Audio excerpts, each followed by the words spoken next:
Sherry. I would like to demonstrate a few things for you before we get going on this week's assignment. This week you're going to use the free and open web to find a relevant, authoritative, current resource. So, part of that, there's a framework for kind of evaluating these such websites, and I have a couple of strategies to show you as well. So I'm going to have this link to Berkeley Library, University of California, and it's got more information on each one of these parts of evaluating. So I'm going to give you an example of some of the kind of things that you would get when you Google. I'm going to use global warming, polar bears. So one of the things I might get is a website, a .com. You see it's .com. The .com means that the purpose of the website is to make money. So there's your purpose. You see the ads on here, they're very annoying. We've got an article, it's current, it doesn't look real scholarly. There doesn't seem to be any resources that they have cited. And I was looking up here for an about button and I did not see one. So here's an about button. And it's saying that this is for the science geek in everyone. History, blah, blah, blah. And when you look at some of the bios, these are basically science writers, but there's no extra reviewing. There's probably a better place to get the information. So let's look at the specific page that we found. This author is Stephanie Pappas. Let's take a look at her bio. Is she a scientist? Okay, she covers human and animal behavior as well as paleontology and other sciences. Okay. Alright, so this would be an alright resource. But is there anything outstanding in here that's worth not having it from an expert? I don't know. I would rather find something else. So here we have another website, and this one is a .org. This is from Greenpeace, Fighting Global Warming. I would especially be skeptical about a .org because the purpose of that website is to persuade. It's a organization for a cause usually, or a nonprofit usually, but not always. Anyone can open up a .org website. So here I get something about fighting global warming, and here's all about the issues and the topics and what you should think, basically. So it's biased. So when we're looking at the purposes, let's go back there. Evaluating a website, purpose, why was it created, who's the intended audience, people that want to fight the good fight, I guess. Relevance, is it relevant? This article, would it even be relevant to the point I'm trying to make? That's a big part of it. Publication and format.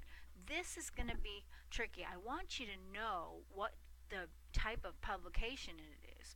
So usually it will tell you in that about section. So they're saying it's an online science writing for geeks. Okay, so it's like a blog or an online magazine, popular magazine. It's not hard science. And then if we go to the other one, Greenpeace, excuse me, it's online publication on a website of information. when we go to Greenpeace. Okay. Do they even have an author for each article? No. It's pretty much propaganda. All right. So another thing you might notice here is a EDU, Pace Law Library. This sounds really good. And it's from a university. It's from the law library about us. Pace Law Library, our blog, and it is a blog. So you need to know that when you're making your citation, if you use this and this has got something relevant and it's the best resource for meeting this criteria of information from a free and open source, this is okay to use, but you need to make sure that you choose a blog as the type of resource that you are citing. And this has, let's see, let's go back to the article. And let's see if it has, if there is no author in the case of this, they have a suggested reading. Here is an author, okay, so you can credit the author. If there was no author, you would make the agency or the organization responsible for the information the author. Pace Law Library would be the author. So make sure you know what you're looking at. Make sure that it meets most of this criteria on the evaluating a website page. I have one more type to show you, and here we have .gov, NASA.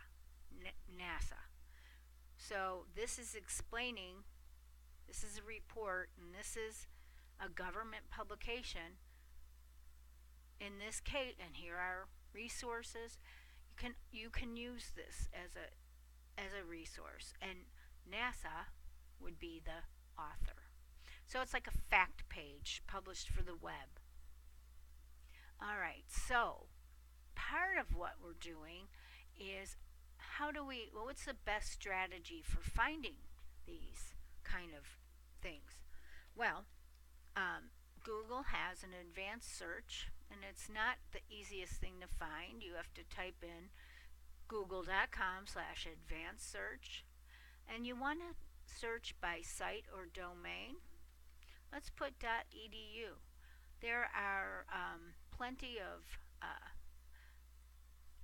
universities that have digital repositories where they share their faculty scholarship. So let's see what's out there for global warming and polar bears. So EDU, it's from Washington. Oh, not found. That's the other risk you're taking when you Google. Here's another one.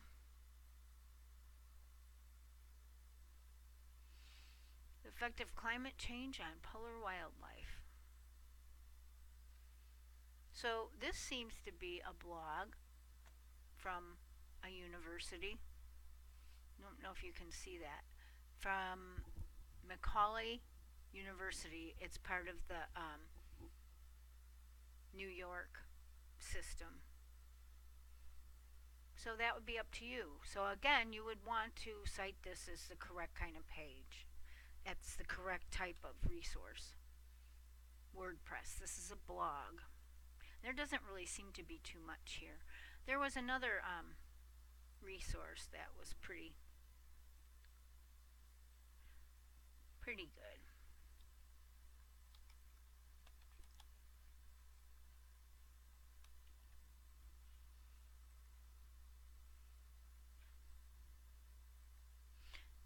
Like here's a blog from Yale on different issues with the environment.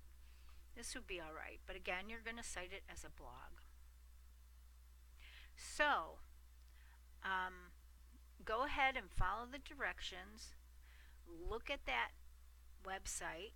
with the evaluating web resources, I want you to find something that is relevant, it's authoritative, the author has the credentials to talk about what they're writing about.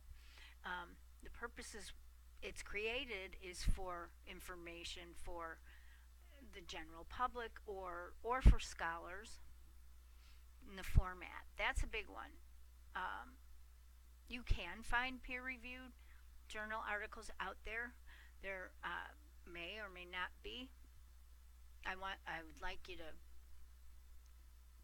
find any type of resource that's authoritative and relevant. Relevance, does it say something about your issue? Does it provide the evidence? And currency, we haven't really talked about this too much, but I would like your resource to be within the last, since 2010, so the last 9 years. Sometimes people find a source and it's like 20 or 30 years old, and in sciences, if it's a scientific issue, some of that is really outdated and irrelevant by now. So science could look at an issue and have proof of one thing just for it to be disproved 10 years later. So I hope this helps, and good luck finding a resource out there. And as usual, you can contact me. Any questions or comments or help needed? Thank you.